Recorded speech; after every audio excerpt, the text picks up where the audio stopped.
So we're talking Gordon Ryan, Felipe Pena, number 4.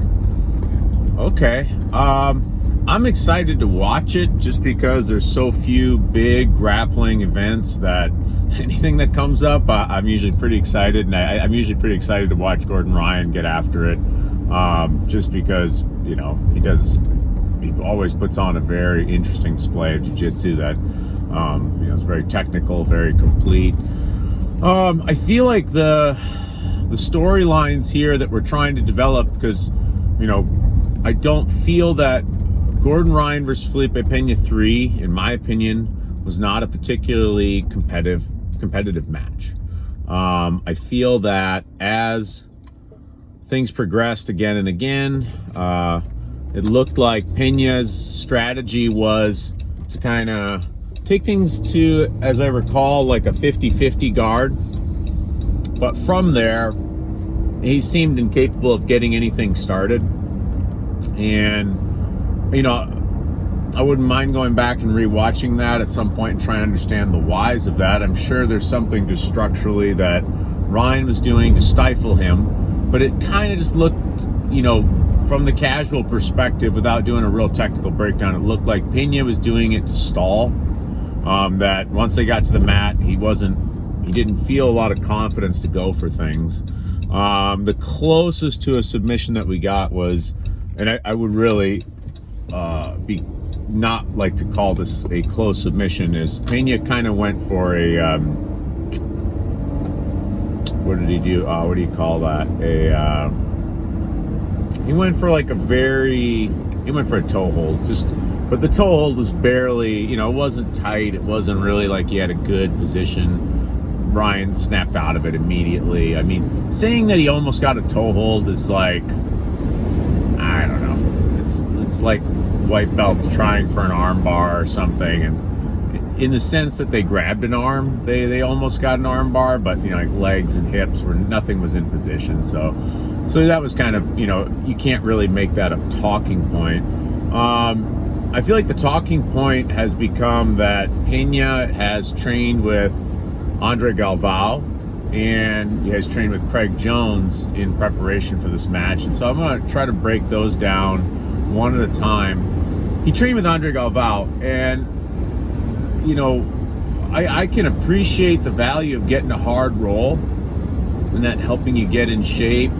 I feel like Galvao's game is really different from Gordon Ryan's. So, like, as much as you're adjusting to dealing with Andre Galvao, I don't know that those types of adjustments are going to help you with Gordon Ryan.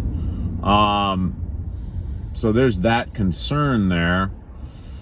I think it's going to help him be a little bit sharper when he goes into the match and everything. I think maybe he took the previous one a little lightly. That's a possibility. I don't know. I don't know him. But if he took it lightly, you know, training with Andre Galvao should help him be a little sharper coming in. The other storyline of note was that he trained with Craig Jones. Now, I was ready to make this video and say that shouldn't be of any significance, just because, number one, sounded to me like Craig Jones doing a little bit of a tour of gyms out in California, popped in and did like maybe a singular training session with those guys. In which case, I mean, if you do any amount of jiu-jitsu, I don't think you're going to glean that much insight in a single training session that would be sufficient to really, like, you know, change your game to beat someone who's fundamentally better than you. I picked up big tips in one training session. I've got to develop those tips, and, you know, I just don't see it. You could learn. I mean, at best you're getting a tip in one position, maybe two, but you wouldn't pick up enough tips to become dominant in several positions. And jiu-jitsu has like 20 distinct positions, so it's just not something I think is all that reasonable to think like, oh man, he trained with Gordon Ryan's former teammate Craig Jones, so now, you know, he's going to come out and just dominate. I don't know. That wouldn't be enough to draw the conclusion. That's what I would have liked to have said. But then I saw Volkanovski versus Islam Makhachev, and Again, I don't know if I haven't heard Volkanovski give credit to Craig Jones after it, but if, if the success that Volkanovski had in getting back to his feet against Islam Makhachev was the result of some of the interesting ways in which he was getting up, because he was getting up in fairly unique ways, like things that, again, I haven't seen some of the ways that Volkanovski was getting up. Those were relatively unique solutions. And if those were things that were imported from Craig Jones, and that's why he was able to do it. Now, I'll have to wait till Volkanovski gives him credit for that. Maybe it's something that Volk has, already had, and it just was this match where he was unveiling a lot of that. But, if I hear Volkanovski say, hey, I actually, the reason I was able to get up against Islam so many times was basically the training with Craig Jones really paid off, then I would say, actually, okay, maybe training with Craig Jones is a bigger deal than you might want to think, like that. Maybe that is a big deal. Maybe that could be a game changer, because I think Ryan was winning the takedown battle, and maybe that is another tool that Pena is been able to pick up and implement, and maybe that will give Ryan some more difficulties and things like that. I think the thing that's being talked about the least, and I think it might be more important actually though, is how did Pena do at ADCC? Okay, did he put on like a legendary dominant performance? I think the answer is no. Okay, I think he did all right. Obviously, before I get a bunch of troll hater comments from them like, you go out and do ADCC and let's see how you do. And I was like, well, okay, yeah, but also add 60, 70 pounds to me and steroids and have me train longer and not have to run a gym and actually just train for myself only and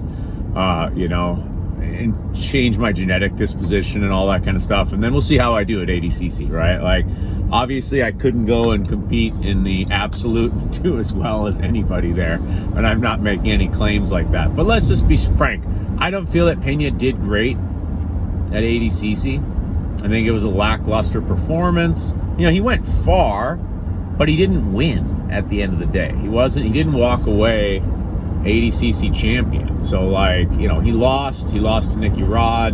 He lost to, I always get him confused. He lost to one of the Ruotolo brothers in the absolute, which I think was kind of embarrassing, especially if you were to go back and watch the way that he played it. He was totally trying to big man. I think it was Ty Ruotolo. I get them confused, and I'm not going to look it up. You can hate me in the comments if I got it wrong, if it was Cade or whatever. But Pena was just pushing him and trying to be the big man, just trying to outsize him basically, and he got beat. I know it wasn't he got tapped or something like that, but within the rules and how they work, he lost to someone significantly smaller. And that, is a little bit embarrassing in my opinion, given what he wants to do, which is he wants to beat Gordon Ryan, who is probably the best competitive grappler that we've ever seen, right? Or the competitive, I don't know, no-gi jiu-jitsu competitor that we've ever seen, okay? If you feel like that impugns the honor of some gold medalist wrestler or something like that, or a different rule set, right? But for no-gi, kind of no time limit, it's Gordon Ryan all day, every day. No one has a claim that's even remotely similar. So if you're asking me, I think we're gonna watch Gordon Ryan go out and smash Felipe Pena. But I feel like there's still enough interest in this, that I want to watch it. I'm excited to see it. I think, nothing's a done deal. There's margin hunters like guillotines and stuff like that. So maybe Pena's able to close the deal and surprises everybody. But if you're asking me, it's Gordon Ryan.